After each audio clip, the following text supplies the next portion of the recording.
Students, इंशाल्लाह अभी हम स्टार्ट करेंगे ये सेकंड पार्ट से हमारे पास, जो कि हमने फार्माकोलॉजी 2 में 4th सेमेस्टर में स्टार्ट किया हुआ है, यूनिट नंबर 1 फार्माकोलॉजी 2। ठीक है, तो हमारे पास ये सेकंड पार्ट से तो जो हाइपोथैलेमस और जो पिट्यूटरी की हार्मोन होती है, ठीक है, तो ये उसकी सेकंड पार्ट से अभी हम स्टडी करेंगे। तो प्रोलैक्टिन क्या होती है, ठीक है, तो प्रोलैक्टिन की जो फिजियोलॉजिकली फंक्शन है, तो prolactin cause growth and development of breast in pregnancy.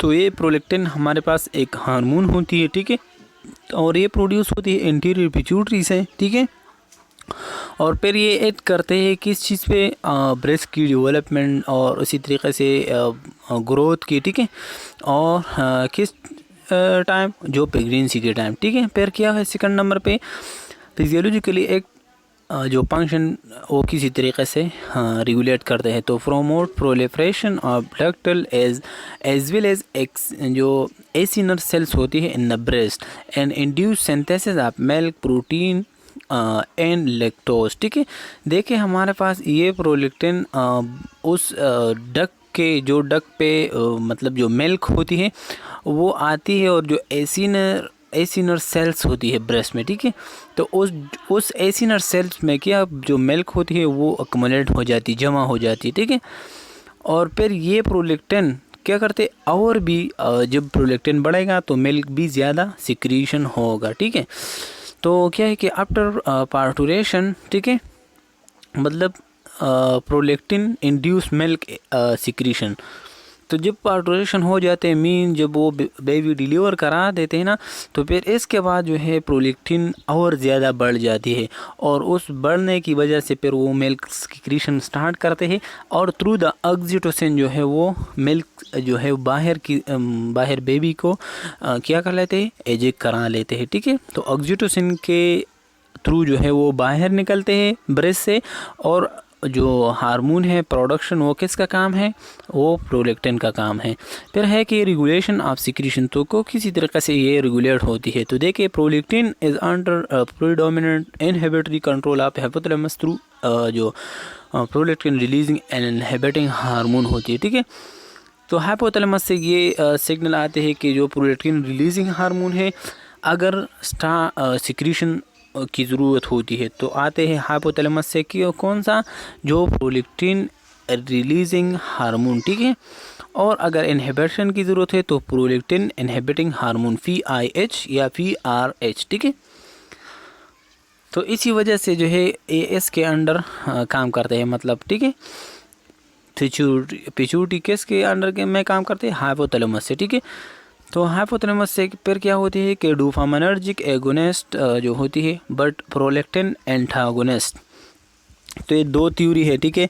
देखिए सबसे पहले तो ये ड्रग्स मतलब दो टर्मिनोलॉजी है, ये आपने याद रखना है। एक हमारे पास है कि ऑफ लेबल ड्रग, क्या एक हमारे पास होती है, देखिए कि एक हमारे पास ऑफ लेबल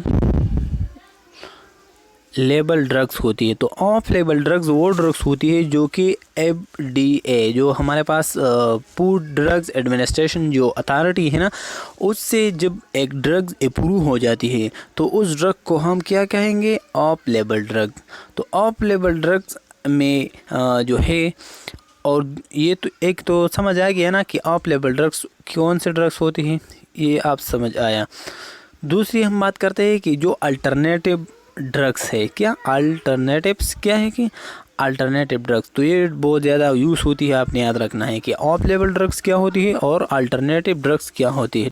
तो अल्टरनेटिव ड्रग्स वो ड्रग्स होती है जो कि जो FDA है ना, फूड ड्रग एडमिनिस्ट्रेशन जो अथॉरिटी है, उससे वो रिकॉग्नाइज नहीं हुई, अप्रूव नहीं हुई, तो उसको हम अल्टरनेटिव, मतलब अल्टरनेटिव ये भी कहते हैं ना कि अगर एक फार्मूला मौजूद होती है लेकिन वो उसके वही फार्मूला होते हैं लेकिन वो उसके डोज वगैरह या इस चीज़ों में चेंज होती है। तो ये दोनों आपने याद रखने हैं। तो अगर आप इस दोनों को देख लेना तो ये एक दूसरे के अपोजिट हैं, तो आपके जहन में ये आए होंगे कि ये तो सेम लगते हैं, लेकिन ये तो मतलब देखें कि सबसे पहले वो कहते हैं कि जो डोपामिनर्जिक होते हैं ना, तो ये इसका एगोनिस्ट होती है, ठीक है, और जो प्रोलैक्टिन होते हैं तो प्रोलैक्टिन एंटागोनिस्ट हैं। नीचे उसने ड्रग दिया हुआ है कि ब्रोकोक्रेप्टेन और जो कार्बोग्रोलिन, ठीक है। तो क्या है कि प्लाज्मा प्रोलैक्टिन लेवल, ठीक है, तो प्लाज्मा प्रोलैक्टिन लेवल इंक्रीज़ करा देते हैं, ठीक है। ठीक है स्टूडेंट्स, तो ये है हमारे पास ब्लड प्लाज्मा में फिर क्या होती है, सिक्रीशन हो जाती है प्रोलैक्टिन की, ठीक है। और अगर हम दूसरे ड्रग्स को देखें ना तो वो बता रही है कि इसमें क्या है, डोपामिनर्जिक एंटागोनिस्ट। तो डोपामिनर्जिक एंटागोनिस्ट का मकसद यही है, जो अगर आप ऊपर देखें ना तो ऊपर में डोपामिनर्जिक एगोनिस्ट है, ठीक है। इसको देखें, मैं आपको दोबारा बताता हूँ। देखें, डोपामिनर्जिक एगोनिस्ट हैं और प्रोलैक्टिन एंटागोनिस्ट है, ठीक है। लेकिन नीचे देखें कि डोपामिनर्जिक जो है वो हमारे पास एंटागोनिस्ट है, बट प्रोलैक्टिन एगोनिस्ट है। समझ गए स्टूडेंट। तो उसमें जो ड्रग्स है वो हमारे पास जो क्लोरोप्रोमाइस है, ठीक है, और दूसरी जो है हमारे पास हालोपेरिड्रोल है, ठीक है, और मेटोक्लोप्रोमाइड है, ठीक है। तो ये सब ड्रग्स हैं। तो ये आपने सिर्फ ये याद रखना है इस जगह पे कि ऑफ लेवल ड्रग और दो टर्म मैंने आपको बताया कि ऑफ लेवल ड्रग दो ड्रग्स होती है। तो ये जो ड्रग्स है ये ऑफ लेवल ड्रग्स है, मतलब ये FDA से अप्रूव हुआ है, ठीक है। तो प्रोलैक्टिन को प्रोडक्शन के लिए ये हम दे सकते हैं, ठीक है। अगर कम हुई तो ये ड्रग्स हम दे सकते हैं क्योंकि ये लीगली है, ये अप्रूव हुआ है FDA से। लेकिन ये जो है ये अल्टरनेटिव है, मतलब ये हम दे सकते हैं लेकिन उसकी कोई भी मतलब वो क्या है कि ज़िम्मेवारी वगैरह ये चीज़ें नहीं ले रहे हैं, ठीक है। तो ये अल्टरनेटिव ड्रग्स में आती है, लेकिन जो सही है और FDA से अप्रूव है वो हमारे पास ये ड्रग्स है, ठीक है। तो आपने ये जो प्रोमाइस है, मजीन है, ठीक है, और इसी तरीके से ये सब ड्रग आपने यूज़ करना है। फिर हमारे पास है कि प्रोलैक्टिन जो है level in the blood are low in childhood, increase in girl, क्या है कि increase in girl at puberty and are higher in adult female, ठीक है। तो प्रोलैक्टिन की जो लेवल होती है ब्लड में तो थोड़ा सा लो होती है चाइल्डहुड में, ठीक है। और उसकी जो गर्ल्स होती है, मतलब जो वो उसकी इंक्रीजमेंट आती है, ठीक है, गर्ल दो, तो आपको पता है कि प्रोलैक्टिन तो उसके लिए ज़रूरी होता है क्योंकि वो तो बेबी फिर वो प्रोड्यूस करेगा, रिप्रोडक्शन की प्रोसेस होगा और फिर उसके लिए मिल्क तैयार होगी, फिर वो उसको मिल्क देते हैं बेबी को, ठीक है। तो इसीलिए वो जब इंक्रीज़ होती है ना उसकी एज के साथ ये होती है प्रोलैक्टिन भी बढ़ेगा, और जो हायर एडल्ट फीमेल होती है उसमें तो बहुत ज़्यादा होती है, ठीक है, ठीक है। फिर हमारे पास क्या है कि a progressive increase occur during pregnancy peak at term, ठीक है। तो हमारे पास क्या होते हैं कि आपको पता है कि प्रेगनेंसी के टाइम पे जो है वो पीक में होती है और फिर जो बेबी हो जाते तो फिर और ज़्यादा वो प्रोड्यूस हो जाए क्योंकि वो सकिंग वगैरह के थ्रू वो क्या कह लेते हैं, गेट करा लेते हैं milk. High prolactin secretion is maintain by sucking, ठीक है, fall if breast feeding is discontinue. तो फिर क्या होते हैं, अगर एक बेबी ऐसा हो कि वो सकिंग करा रहा हो तो वह जितने टाइम वो सकिंग करते हैं इतनी टाइम ही मिल्क की प्रोडक्शन कंटिन्यूस होंगी। लेकिन अगर उसने कोई भी फाल मतलब वो ब्रेस्ट वगैरह फीडिंग वो डिसकंटिन्यूस कर ले, वो सही तरीके से जो है कंटिन्यू ना रखे, तो फिर ब्रेस्ट डायरेक्टली ख़ुद बहुत जो है अपना जो प्रोलैक्टिन की जो मिल्क प्रोडक्शन की लेवल होती है वो फिर कम करते हैं। समझ गए स्टूडेंट।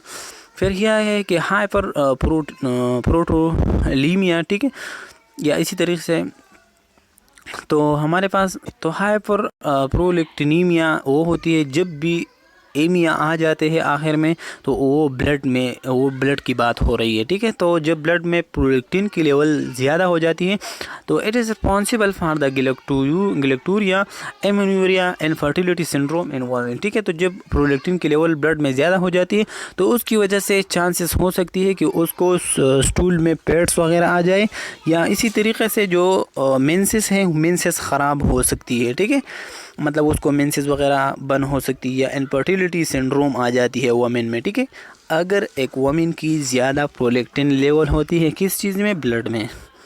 फिर in male it cause loss of के लिबाइडो एंड डिक्रीज फर्टिलिटी। अगर एक पर्सन की पर ये प्रोलैक्टिन लेवल हाई पर हो जाती है, मेल की बात हो रही है, तो उसकी जो लिबाइडो होती मीन जो डिज़ायर होती है सेक्स के, ठीक है, तो फिर वो ख़त्म हो जाती है। और जो फर्टिलिटी चांसेस होती है, मतलब वो बेबी वगैरह प्रोड्यूस नहीं कराते हैं, ठीक है, इनफर्टिलिटी काज होती है इसकी वजह से। फिर क्या है कि प्रोलैक्टिन इनहिबिटर तो टू टाइप से, एक हमारे पास प्रोलैक्टिन इनहिबिटर और पहले हमने पढ़ा तो हमारे पास प्रोलैक्टिन की बात हो रही थी, ठीक है, नॉर्मली। तो ब्रोमोक्रिप्टन ये हमारे पास आपने एमसीक्यूज के लिए याद रखना है कि जो ब्रोमोक्रिप्टन होती है वो प्रोलैक्टिन इनहिबिटर है, मीन वो प्रोलैक्टिन की जो प्रोडक्शन होती है, तो प्रोलैक्टिन का काम क्या है कि हमारे ब्रेस्ट में, मतलब जो फीमेल की ब्रेस्ट होती है ना, उसमें मिल्क की प्रोडक्शन करना, तो फिर वो इनहिबिट हो जाती है इस ड्रग्स के थ्रू, ब्रोमोक्रिप्टन के थ्रू, ठीक है। तो मोड ऑफ एक्शन यही है कि हमारे पास decrease prolactin release from pituitary by activating dopaminergic receptor on lactotropes cells, ठीक है। तो ये जो नॉर्मली ये है कि हमारे पास ये डिक्रीज़ करता है जो प्रोलैक्टिन की रिसेप्टर्स होती है ना पिट्यूटरी से, तो वो एक जो एक्टिवेशन होती है, तो वो एक्टिवेशन क्या कर लेते हैं, वो एक्टिवेशन कम लेते हैं। आपको पता है कि इस जो पिट्यूटरी है उसमें जो प्रोलैक्टिन की सेल्स है उसको हम लेक्टोट्रोप्स कहते हैं, तो उस लेक्टोट्रोप सेल में रिसेप्टर्स होती है और रिसेप्टर पर उसको कोई भी रिस्पांस नहीं कराएगा, ठीक है। फिर क्या है कि लेडोपा लाइक एक्शन एंड जन जो सेंट्रल नर्वस सिस्टम है mean anti Parkinson and behavioural effect हो सकती है, ठीक है स्टूडेंट। तो ये है हमारे पास कि ये भी एक ड्रग्स है कि ये एक्शन करते हैं, मतलब एक एंटी पार्किंसन डिजीज़ के लिए, या जब हम ये यूज़ करते हैं तो उसमें बिहेवियरल चेंज आ सकती है, मतलब वो एग्रेसिव, बहुत ज़्यादा एग्रेसिव मूड में भी होगा, ठीक है। फिर क्या है कि साइड इफ़ेक्ट्स क्या होते हैं इस ड्रग से अगर ब्रोमोक्रिप्टन हम यूज़ करेंगे। मतलब सिंपली आपने याद रखना है कि ब्रोमोक्रिप्टन जो है उसकी मोड ऑफ एक्शन यही है कि वो मतलब डोपामिनर्जिक जो रिसेप्टर्स होती है जो इलेक्ट्रोट्रॉप सेल में मौजूद होती है वो उसकी जो सेंसेशन होती है वो डिक्रीज़ कराते हैं, ठीक है। साइड इफ़ेक्ट्स ये है कि nausea vomiting by stimulating dopaminergic receptor in the जो सेंटर क्या है कि हमारे पास देखें कि तो उसकी वजह से कीमो ट्रैगर जोन जो होती है CTZ, ठीक है, कीमो ट्रैगर जोन, तो जब ये स्टिमुलेट होगा ये ड्रग जब हम लेते हैं तो उसकी वजह से हमारी जो स्टमक होती है उसमें और इसी तरीके से वोमिटिंग और नाजिया वगैरह ये अकर हो जाती है, ठीक है। तो फिर हमारे पास क्या है कि high potential due to central suppression of जो पोस्टर रिफ्लेक्स होते हैं and weak peripheral alpha adrenergic blockade, ठीक है। तो ये क्या होती है, हाई पोटेंशियल भी अकर हो सकती है, ठीक है, क्योंकि जो सेंट्रल सप्रेशन होती है, ठीक है, पेरिफेरल जो अल्फा एड्रीनर्जिक ब्लॉकेज इस ड्रग्स की वजह से होती है, फिर उसकी वजह से हाइपोटेंशन कॉज होती है।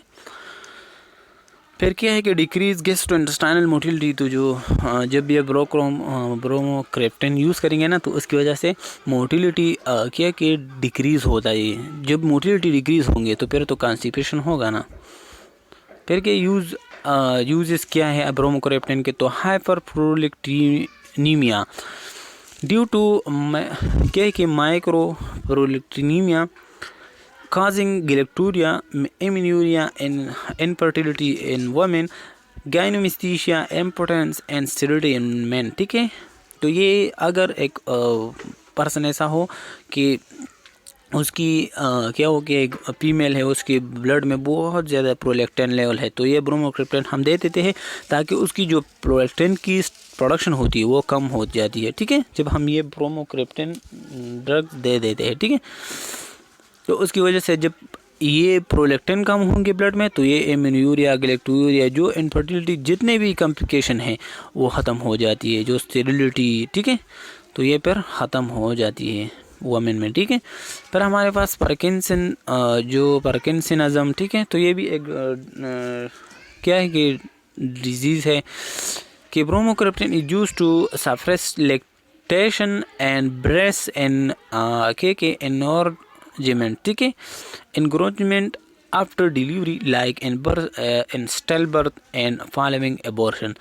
तो देखें जब ये लैक्टोजन जो होती है, अगर एक फीमेल ऐसा हो कि उसकी स्टिल बर्थ होगी, स्टिल बर्थ उसको कहते हैं जो कि 20 वीक से जो है वो पहले 20 वीक से पहले जब उसकी जो बच्चा होती है वो पारे हो जाती है, ठीक है, या किसी मतलब वो बहुत ज़्यादा हेवी चीज़ उठाते हैं या कोई और मेडिकेशन की साइड इफ़ेक्ट्स की वजह से वो बेबी जो है वो उसको उससे लॉस हो जाती है टाइम से पहले, तो उसको हम स्टिल बर्थ कहेंगे, ठीक है।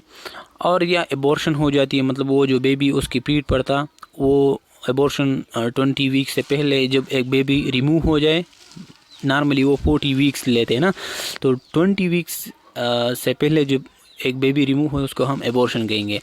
तो जब ये बेबी रिमूव हो जाए तो उसकी मदर के जो ब्रेस्ट होते हैं ना, उसकी ब्रेस्ट में तो मिल्क प्रोडक्शन होगी ना, तो उसको मिल्क प्रोडक्शन को कम करने के लिए पर हम ब्रोंकोक्रिप्टेन देते हैं, ठीक है।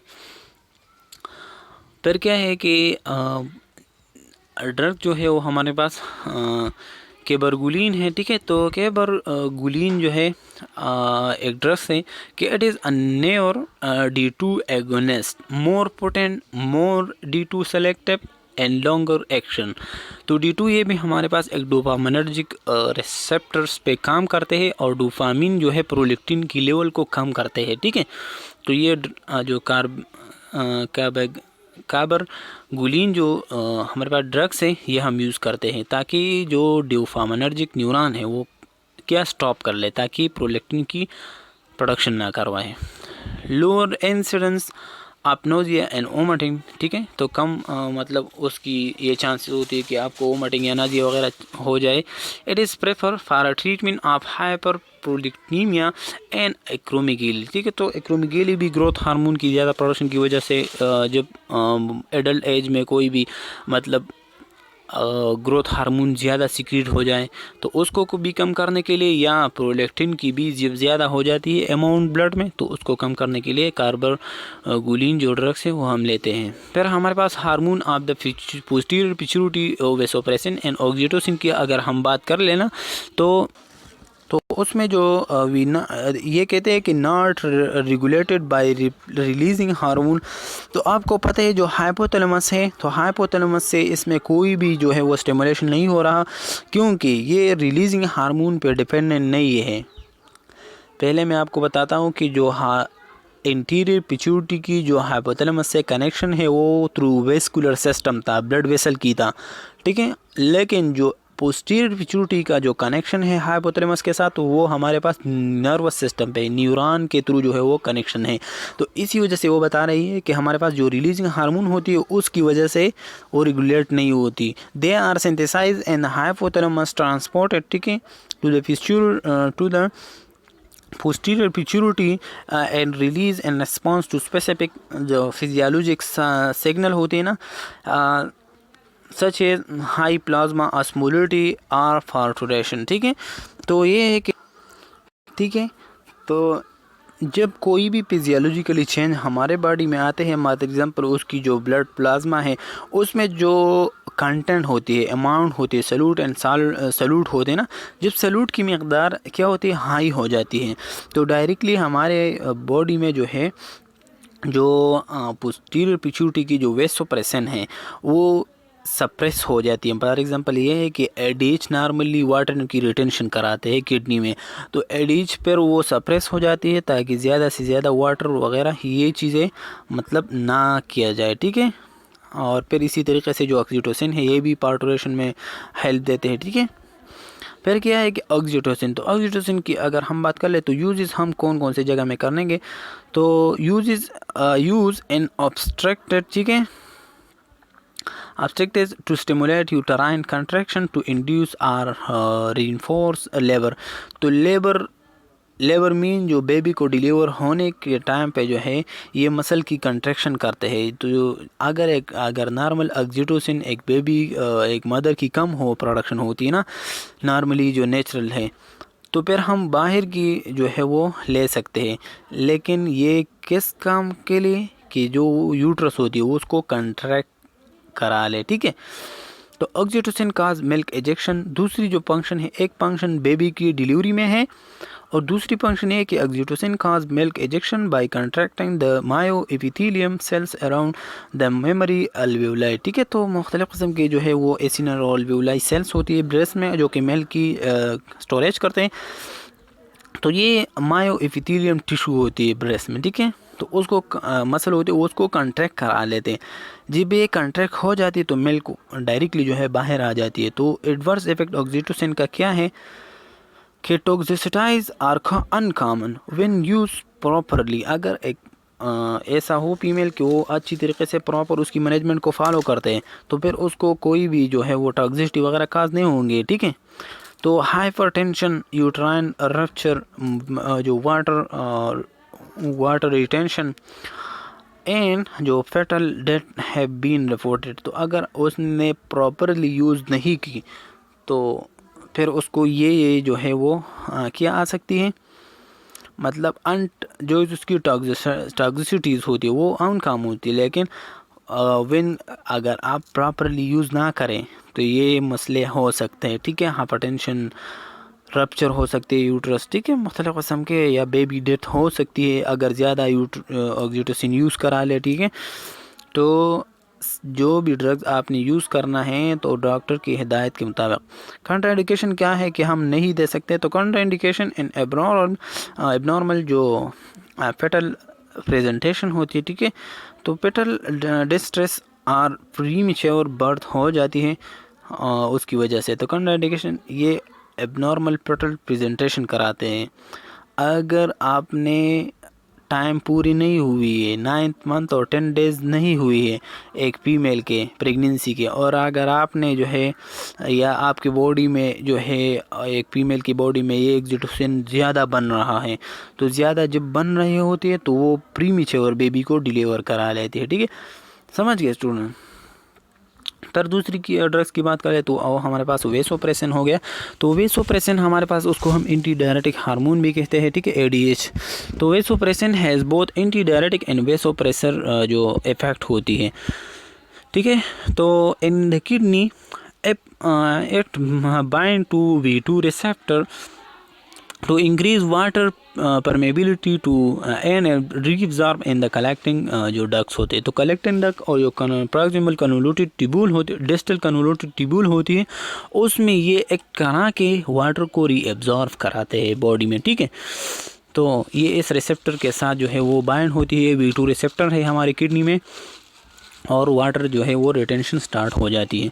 यूज़ इस पर क्या क्या है, तो major use of vasopressin is to treat diabetic insipidus, also use in the management of the cardiac arrest and bleeding, जो bleeding due to oesophageal varices. ठीक है, तो जो अगर एक पर्सन ऐसा हो कि उसको डायबिटिक्स मेलाइटस हो, मेलाइटस नहीं सॉरी डायबिटिक इंसेपिडस हो, तो डायबिटिक इंसेपिडस कंडीशन में क्या होती है कि जो एडीएच होती है उसकी जो मैनेजमेंट होती है वो ख़राब हो जाती है। तो अगर ज़्यादा वाटर क्या होती है उसके बॉडी क्यों नहीं मिलती। ठीक है, क्योंकि एडीएच सही तरीके से वो रिब्जॉर्प्शन नहीं करते हैं, तो फिर हम उसको मैनेजमेंट करवाते हैं और बाहर से लेते हैं। ठीक है, जो एडीएच है तो जब हम उसको दे देते हैं ना तो फिर उसकी जो कार्डियक अरेस्ट होती है, तो कार्डियक अरेस्ट की चांसेस हो सकती है। तो हमें ये करना लाजमी है कि अगर एडीएच हम उसको दे देते हैं लेकिन उसकी जो कार्डियक मॉनिटरिंग है वो लाजमी करना है। ठीक है, ठीक है, फिर हमारे पास है कि other जो effect of vasopressin are mediated by the V1 receptor which is found in liver। ठीक है, vascular जो smooth muscle which where it cause contraction। ठीक है, तो ये लेवर में भी हम उसको रेगुलेट करना चाहिए होती है। फिर एडवर्स इफेक्ट क्या हो सकती है, तो मेजर टॉक्सिसिटीज़ जो है आर वाटर इंटॉक्सिकेशन, क्या है कि and hyponatraemia, headaches, bronchoconstriction and tremor can also. ठीक है, तो ज़्यादा जो एडवर्स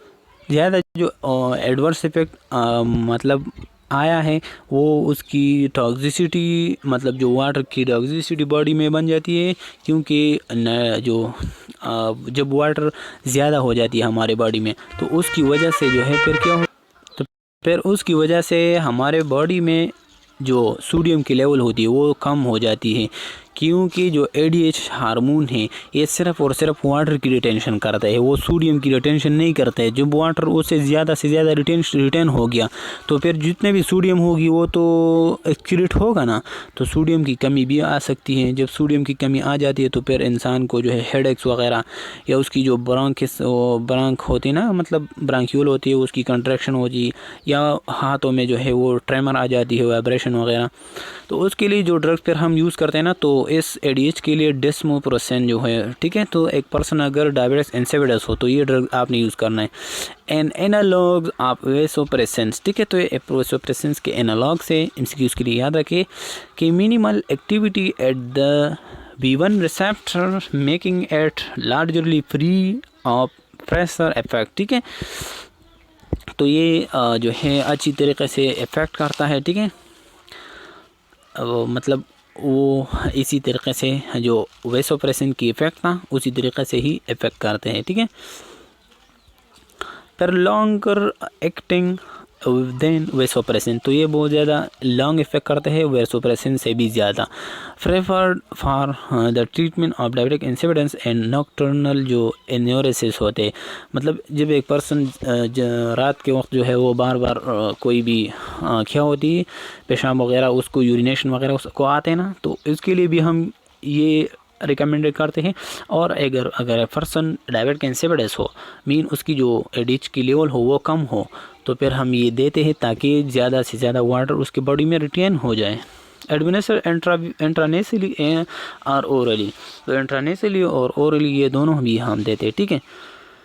फिर हम आते हैं कि जो नर्सिंग कंसिडरेशन आपने कौन कौन से जो है वो रखना है, देखना है, ठीक है। तो असिस्ट फॉर जो है कंट्रा इंडिकेशन, तमाम के तमाम ये ड्रग्स हम यूज़ करेंगे तो ये कंसिडरेशन आपने लाजमी रखना है कि असिस्ट फॉर कंट्रा इंडिकेशन, ठीक है, are questions history of allergy, pregnancy, ठीक है, टू अवॉइड एडवर्स इफेक्ट, तो ठीक है, ये सब चीज़ें आपने देखना है कि वो जो ड्रग्स हम यूज़ करेंगे कोई भी साइड इफ़ेक्ट्स तो उसके नहीं, या उसकी ड्रग से जो हो कोई भी एलर्जी वगैरह तो नहीं है, ठीक है, वो हम देखेंगे। फिर क्या है कि assess height, weight and growth hormone level to determine baseline status before beginning therapy and for any potential adverse effect, ठीक है। तो उसकी ये हाइट, वेट, ये सब चीज़ें आपने असेस करना है, क्योंकि जब एक पर्सन की डायबिटिक इंसिपिडेंस होती है तो उसकी वेट लॉस होती है बार बार, ठीक है।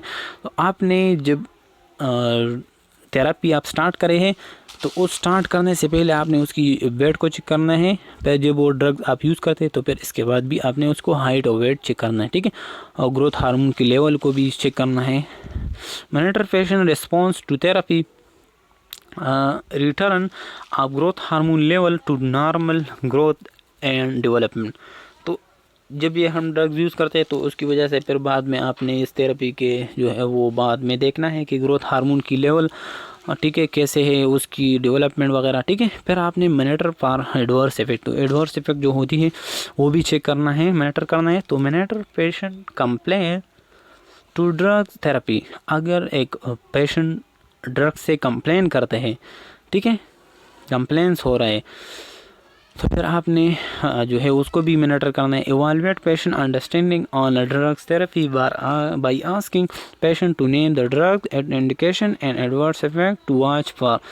ये पॉइंट उसने बहुत ज़्यादा लास्ट में किया हुआ है, लेकिन ये पॉइंट हमारे ख्याल में बहुत ज़्यादा जो है वो पास में होना चाहिए। लाजमी यही है कि हमारे पास क्या है कि नॉर्मली जो है सबसे पहले आपने उस पेशेंट की जो है वो जो साइकोलॉजी है वो गेन करना है कि ये ड्रग्स आपकी सेहत के लिए ठीक होंगे, वो आपके लिए ये मतलब पैदा देते हैं, ये देते हैं, ठीक, ये आपको उस मसले से बचा सकते हैं। तो ये जब आप उसको देते हैं ना, तो ये जब वो 2-3 बातें आप उसके साथ कर लेना, तो फिर वो उसकी साइकोलॉजी और आपके साथ जो है बहुत ज़्यादा हेल्पफुल होगा और कंपैटिबिलिटी भी उसको फील होगी। तो वो जो कुछ भी उसके जहन में आएगा तो वो आपको बताएगा।